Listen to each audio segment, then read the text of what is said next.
Môžete tu nájsť veľmi známe portréty, obrazy Ľudovita XVI, Ľudovita XIII aj 14. kráľa Slnka.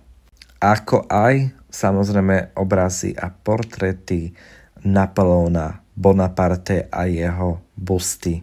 Každému, kto má rád francúzsku históriu, tak odporúčam si určite pozrieť tento zámoček. Je to asi najznámejší zámok na svete, pokiaľ viem.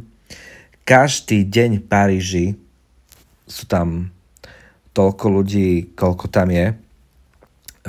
Je to veľmi preplnené, hej. Púšťajú ľudí na čas. Ja som mal lístok na 10:30. Problém nebol, samozrejme kontrola je zabezpečená, skontrolujú vám všetko.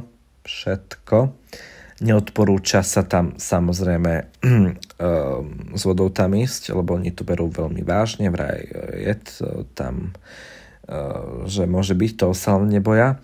Ale tak nemáte sa čoho bať, lebo vo Versailles sa nachádza aj reštaurácia, a to vo vnútri plus vonku, teda v záhradách vo Versailles.